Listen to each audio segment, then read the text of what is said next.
अस्सलाम वालेकुम। National savings and finance channel में आपको एक दफ़ा फिर खुशामदीद कहते हैं। आज जो हमारा टॉपिक होगा वो होगा रास्त के बारे में। रास्त और फिर नेशनल सेविंग्स से उसका ताल्लुक जुड़ेगा कि नहीं, ये टॉपिक है हमारा। अब रास्त तो बहुत से लोगों ने न्यूज़ में भी सुन लिया होगा कि रास्त है क्या चीज़। देखें, रास्त का मतलब है सीधा, राह रास्त से रास्ता है कि सीधा रास्ता। तो रास्त जो है, रास्त एक ऐसा जरिया है आपका कि आप डायरेक्ट किसी को पैसे भेज दें, जहाज के जरिए ढंग करके जहाज से जरिए जाएगा। देखें, आप सबका अकाउंट है, तकरीबन सभी का अकाउंट होता है, आजकल तो बैंक पे सभी के अकाउंट हैं। अब पैसे भी हम ऑनलाइन भेज देते हैं, तो अब आपको पूरा का पूरा वो अकाउंट नंबर उसमें लिखना पड़ता है स्लिप में, या अगर आप किसी को वैसे एप्लीकेशन से भेजें तो भी आप उसे वो नंबर उसमें पूरा लिखेंगे, और वो बड़ा लंबा चौड़ा नंबर होता है, उसमें गलती भी हो सकती है, फिर उसे वो चेंज करो, फिर वो करो, और नंबर याद रखना बहुत मुश्किल काम होता है। तो रास्त के ज़रिए ये होगा कि आपका अकाउंट नंबर आपका मोबाइल नंबर होगा। आपको किसी से पैसे मंगवाने हैं, आप उसे मोबाइल नंबर दें, ये मेरा मोबाइल नंबर, ऐसे पैसे भेज दो अपने अपने बैंक से, तो वो आपके अकाउंट में ही आ जाएगा। अच्छा, ये रास्त का काम तकरीबन 1 साल पहले शुरू हुआ था। अब शुक्र अल्लाह का कि कंप्लीट एप्लीकेशन उसकी लॉन्च हो गई है और तकरीबन हर बैंक इसको कर रहा है। देखिए, कुछ अर्सा पहले मेरा ख्याल 2006 में ये हुआ था कि इजी पैसा, इजी लोड, जैज़ कैश जो है आए थे। अब इसमें ये रहा था, ये भी अकाउंट नंबर चाहिए था, लेकिन आप बताते थे कि इसमें इजी पैसा में पैसे भेज दो, जैज़ कैश में भेज दो, तो तकरीबन ये वही तरीक़ाकार है। लेकिन अब इसमें ये चीज़ बदल गई, आपको बैंक बताने की ज़रूरत ही नहीं है कि जी मेरा फलाना बैंक है, फलानी ब्रांच है, उसका ये कोड है, कुछ भी नहीं। सेकंड जी, मेरा ये मोबाइल नंबर है, इससे मुझे पैसे भेज दो। अच्छा, अब इसमें आपने करना क्या है रास्त का अकाउंट बनाने के लिए। रास्त के लिए आपके पास अगर मोबाइल में एप्लीकेशन है, मोबाइल की एप्लीकेशन में जाएं, वहाँ पे एक सिंपल सी एप्लीकेशन वहाँ पे दिया हुआ है कि क्या आप रास्त के साथ अटैच होना चाहते हैं कि नहीं। अगर रास्त के साथ होना चाहते हैं, आप रास्त करेंगे तो आपका जो नंबर आपने बैंक में दिया हुआ है वो नंबर आपका रास्त से अटैच हो जाएगा।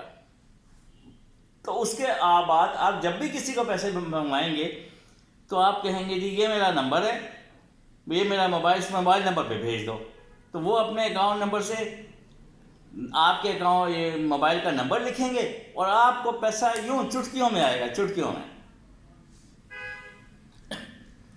तो इसमें कोई घबराने की बात नहीं है उन लोगों के लिए भी कि जिनके पास स्मार्टफोन नहीं है।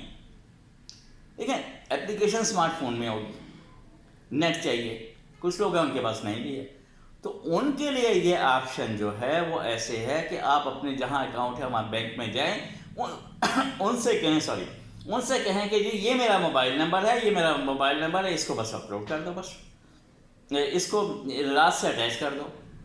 वो आपको रास्त से वो नंबर आपका अटैच हो जाएंगे। जब वो नंबर आप देंगे, आपके पास स्मार्टफोन नहीं है, ना हो नेट नहीं है, ना हो, तो वो अमाउंट जब भी आपके मोबाइल नंबर के अकाउंट में भेजेगा तो वो आपके बैंक में अकाउंट में पैसे आ जाएंगे।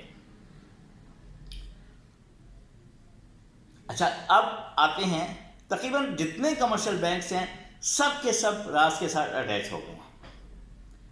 अब रही है बात नेशनल सेविंग्स की। तो नेशनल सेविंग्स अभी तो नहीं है, आज तक तो नहीं है, लेकिन विद इन अ फोर्टनाइट, यानी मैंने तो 15 दिन कहा है, लेकिन इंशाअल्लाह 15 दिन से पहले नेशनल सेविंग्स भी रास्त के साथ अटैच हो जाएगा और आप اپنی رقم نیشنل سیونگز کے اکاؤنٹ میں موبائل نمبر کے ذریعے منگوا لیں گے۔ اچھا یہ بات آپ یہ یاد رکھیں کہ نیشنل سیونگز میں جو لوگ آتے ہیں ان کے پاس زیادہ تر boost certificates, regular income, special savings ہوتے ہیں، تو وہ پیسے جو آئیں گے وہ اس میں نہیں آئیں گے۔ آپ نیشنل سیونگز کی کسی بھی برانچ میں اپنا سیونگز اکاؤنٹ کھولیں، آپ کے پیسے اس سیونگز اکاؤنٹ میں آ جائیں گے، بس سمپل سا یہ ہے۔ تو راست نیشنل سیونگز ہو یا کوئی بھی کمرشل بینک ہو، آپ کے لیے بہت سہولت فراہم کر رہا ہے اماؤنٹ کے آنے جانے کی۔ امید ہے کہ آپ کو کچھ باتیں سمجھ آ گئی ہوں گی، کچھ نہیں، میرا خیال ہے کہ جتنی میں نے کوشش تو یہ کی ہے کہ جتنی بھی باتیں کروں آسان سہل الفاظ میں کروں۔ اگر نہیں بھی آئیں تو آپ کمنٹس کریں، انشاءاللہ اس کا جواب دوں گا۔ اچھا ایک اور بات، ہاں یہ ایک بات یاد رکھیں کہ آپ کا 2 اکاؤنٹ ہیں آپ کے، تو یہ نہیں ہوگا کہ آپ کا جو موبائل نمبر ہے وہ یہاں بھی اٹیچ ہو وہاں بھی اٹیچ ہو۔ آپ کا موبائل نمبر ایک اکاؤنٹ سے اٹیچ ہوگا۔ اگر دوسرا کوئی نمبر ہے تو وہ پھر دوسرے بینک سے اٹیچ کر دیں اس کو، اگر آپ وہاں منگانا چاہتے ہیں۔ میرا خیال میں ایک ہی اکاؤنٹ کافی ہوتا ہے، زیادہ کی تو ضرورت بھی نہیں ہوتی۔ وہ تو جو بزنس مین وغیرہ ہوتے ہیں انہیں ضرورت پڑتی ہے، لیکن وہ اچھا اس میں بھی یہ ہوتا تھا، ضرورت جب پڑتی تھی کہ بھائی ہم میزان سے میزان میں بھیج رہے ہیں تو اس میں ذرا کٹوتی نہیں ہوتی تھی، یا یہ ہمارا اکاؤنٹ حبیب میں ہے تو حبیب سے ہم حبیب میں بھیج رہے ہیں تو یہ کٹوتی نہیں ہوتی۔ وہ بھی حبیب بینک کا بھی یہ ہے کہ آپ کے ایک اسٹیشن پہ کٹوتی نہیں ہوتی، اگر آپ کا اسٹیشن چینج ہو گیا چاہے آپ اپنے اکاؤنٹ میں ڈپازٹ کریں گے وہ چینج ہو جائے گا۔ اچھا اس میں مزے کی بات یہ ہے کہ اس میں آپ کے پیسے بھی نہیں کٹیں گے۔ سب سے بڑا فائدہ یہ ہے کہ اس میں آپ کے جو چارجز لگتے تھے وہ بھی نہیں ہوں گے۔ اس لیے راست پر آئیے، راست اپنائیے، اور جو سمجھ نہیں آئے وہ سوال کمنٹس میں پوچھیے۔ بہت شکریہ، تھینک یو۔